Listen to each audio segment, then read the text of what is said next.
Welcome to the deep dive. We're really jumping into the sources you shared about a pretty notorious year, 536 AD. Some people are calling it maybe the worst year to be alive, certainly in the last couple of millennia. Yeah, it sounds, hyperbolic, but when you look at the evidence, both the old texts and the new science, it really does paint a grim picture. It's fascinating, though, how societies react to these huge environmental shocks. Absolutely. So our mission today is pretty clear, right? We want to figure out what exactly went down in 536. We'll unpack the timeline, try to pin down the cause, and really trace that chain reaction of events using everything from those ancient accounts to the cutting-edge ice core data you sent over. Exactly. And it's key to remember it wasn't just 536. Think of it more like the first domino to fall in a whole series of crises that genuinely changed the course of history. Okay, let's dive in then. So start of 536 AD, something really weird happens. People across the northern hemisphere notice. Sounds just not right. Not right at all. Dramatically wrong, in fact. The historical accounts, they're remarkably consistent and honestly kind of chilling. You've got Procopius, the Byzantine historian, writing right then. What did he say?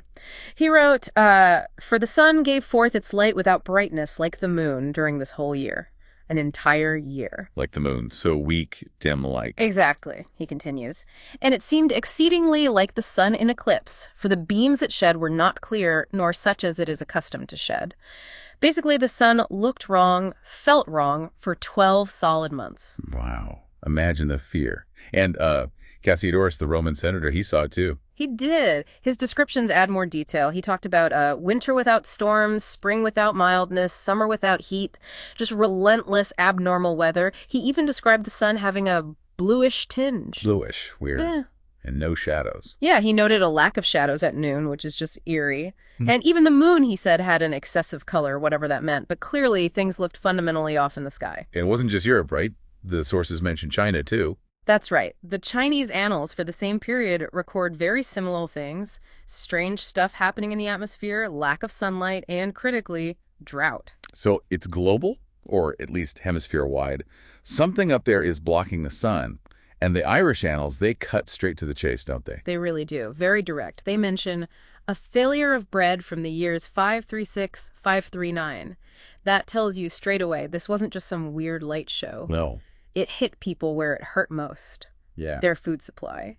Immediately. So you have all these historical accounts piling up, dim sun, weird, cold crop failures. People knew something terrible happened, but they didn't know why, did they? Not for centuries, no. That was the big mystery. What could possibly dim the sun for a whole year across half the planet? Okay, and this is where the modern science comes in, the ice cores you mentioned. Exactly. This is where it gets really exciting, how we can connect these ancient observations with physical evidence.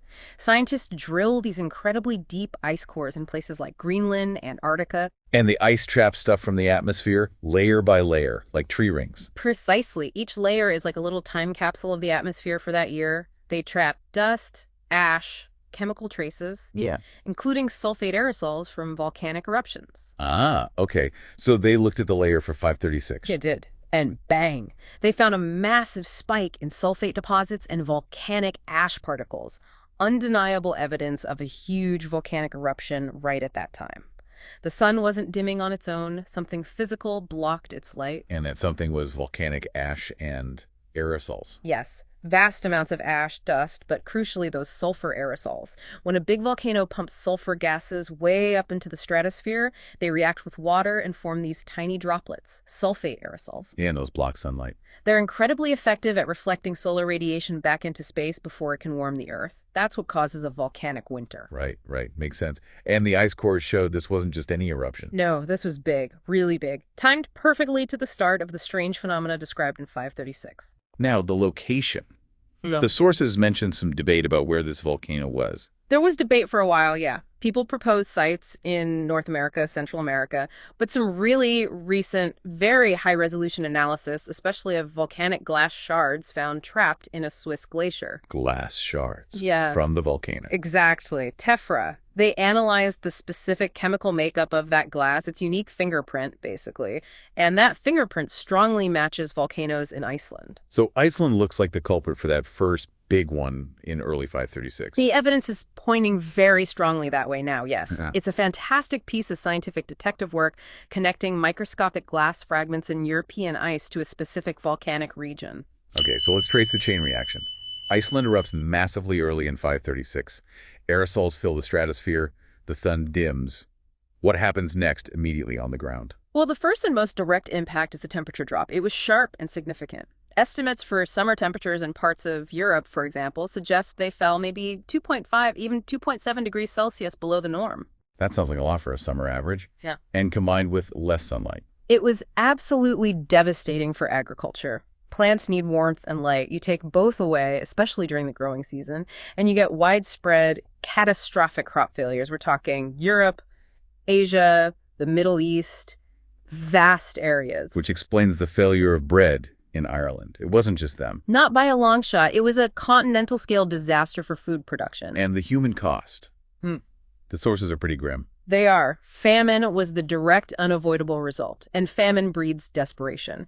You see these reports, like the one from the Bishop of Milan, that hint at the absolute worst outcomes, possibly even cannibalism in extreme cases. God, that's bleak. It is. And on top of starvation, you had this profoundly unsettling environment, that constant dim twilight, the sun never really burning bright, reports of, snow in August in some places. The natural order felt completely broken. So 536 is this initial terrible shock. But you said it wasn't just one bad year. It kicked something off. That's a crucial point. The 536 eruption seems to have been the trigger for a much longer period of climatic disruption. We now call it the Late Antique Little Ice Age, or LALIA. A little ice age. How long did that last? It wasn't just a quick cold snap. It looks like it persisted, roughly speaking, from 536 all the way to around 660 AD, over a century of generally colder, more unstable climate. And was it just the one eruption causing that whole century of cold? The sources mentioned more. Good point. No, it wasn't just the 536 event, though that was the massive trigger. The ice cores show at least two other significant eruptions followed fairly closely, one around 539, 540 AD. Where was that one? The signal suggests it might have been tropical, potentially El Salvador, though that's still being researched, and then another sizable one around 547 AD. So boom, boom, boom, multiple hits. Exactly. These follow-up eruptions kept replenishing that stratospheric aerosol veil, preventing the climate from stabilizing. It sustained the cold, prolonged the agricultural crisis. Meaning societies just couldn't catch a break. They're reeling for the first blow, trying to cope with famine, and then the climate stays bad or gets worse again. Precisely. They were stuck in this weakened, vulnerable state for years, decades even. Malnourished, stressed, populations likely depleted. And right into that situation, just 5 years after the 536 eruption, comes the next major catastrophe. The Justinianic plague. The Justinianic plague. It first pops up in the historical record in 541 AD in Pelusium, a port city in Egypt. And this is the bubonic plague, Yersinia pestis, the same one that caused the Black Death later. The very same bacterium, yes. Now, let's be clear on the connection. The volcano didn't cause the plague bacteria to appear, right? No, absolutely not. The bacterium existed. But the timing and the impact were critically linked to the preceding climate crisis. Oh, so? Think about it. You have populations across vast regions suffering from years of cold, crop failure, famine. They are malnourished, their immune systems are compromised, they're likely migrating, huddling together for warmth or safety, maybe trade routes are disrupted, leading to unusual movements of people and goods. Creating perfect conditions for a disease to spread like wildfire. Exactly. The environmental crisis didn't create the spark, but it created a massive pile of dry tinder. The weakened state of the population made them incredibly susceptible, and the societal disruption probably helped the plague transmit much faster and wider than it might have otherwise. It's a terrible synergy. And the plague itself? Yeah. How bad was it? Unimaginably devastating. It spread rapidly from Egypt across the Mediterranean, hitting the Byzantine Empire, Justinian's empire, especially hard. The death toll estimates are staggering, maybe 25 to 50 million people in just the first wave. 50 million. Yeah. In the hardest hit areas, we could be talking 35%, maybe even up to 55% of the population wiped out. It's hard to even conceive of that level of mortality.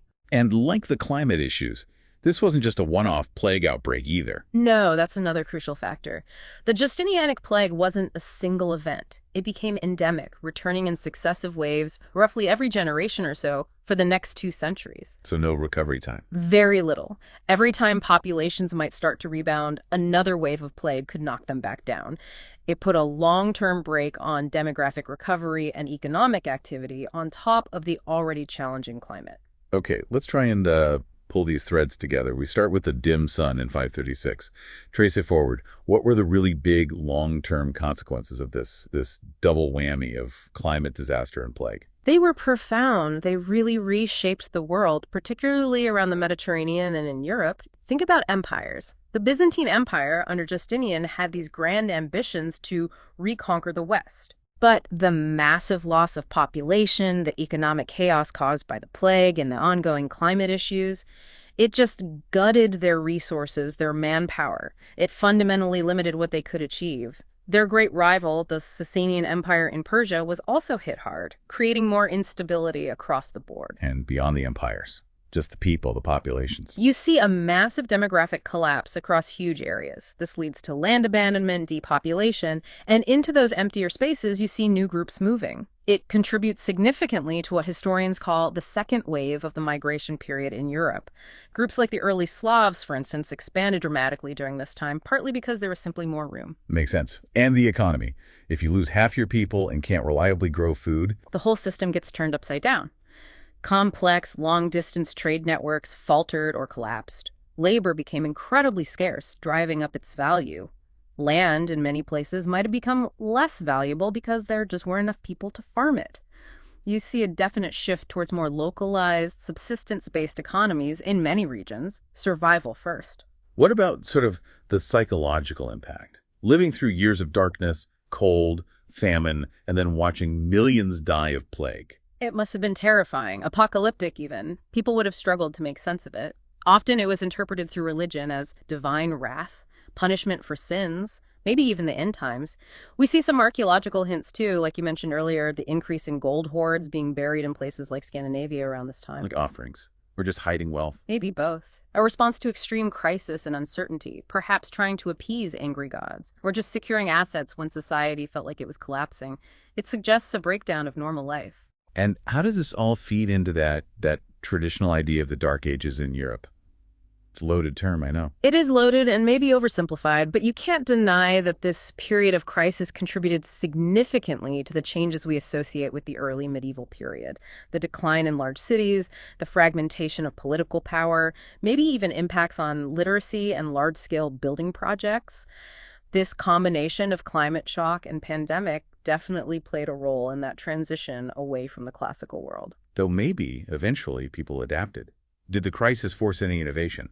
Potentially, yes, although it would have been slow. There's some thought that the prolonged cold might have eventually pushed agricultural changes, focusing more on hardier, cold-resistant crops, maybe different farming techniques. Yeah. But that would have taken generations. It's just amazing looking back how we can piece this together now. A volcano in Iceland? Triggering famine in Ireland and plague in Egypt, reshaping empires. And our understanding comes from putting all these different pieces together, doesn't it? It really does. It's a perfect storm of interdisciplinary work. Historians reading Procopius, archaeologists digging up plague burials, climatologists drilling ice cores. And the glaciologist finding that specific volcanic glass, it's that combination that lets us build this incredibly detailed picture of the past.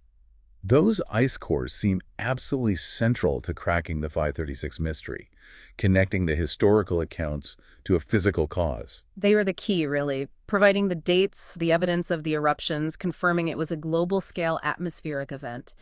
And, the big takeaway here for you is perhaps how much history can be driven by these natural events.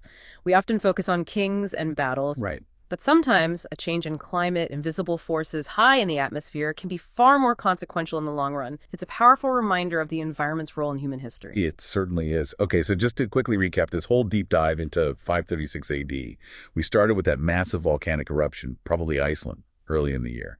That pumps tons of aerosols way up high, creating a veil that dims the sun globally. right, causing temperatures to plummet. leading to immediate, widespread crop failures and famine, which weakened populations across huge areas. But Right. it wasn't just one bad year. No, subsequent eruptions kept the climate cold for decades, initiating the late antique Little Ice Age. And right when societies were most vulnerable, just 5 years after the first eruption, the Justinianic plague hits. Yep, bubonic plague spreading rapidly through these weakened populations, killing tens of millions and returning in waves for centuries. And this combination, climate crisis plus pandemic, fundamentally reshaped empires, shifted populations, wrecked economies, and altered cultures, really setting the stage for the early medieval period. It's a stark illustration of cascading crises, how one shock can trigger others, leading to consequences far greater than the initial event. It highlights the interconnectedness of everything: climate, agriculture, health, society. Very relevant today, wouldn't you say? Absolutely. Which leads us to that final provocative thought for you to ponder. We've seen how even powerful established empires back then were incredibly vulnerable to these environmental shocks and their knock-on effects. So, reflecting on the story of 536 AD, what does it suggest about the resilience or maybe the hidden fragility of our own complex globalized world when we face the potential for large-scale compounding crises today? That is definitely something to think about.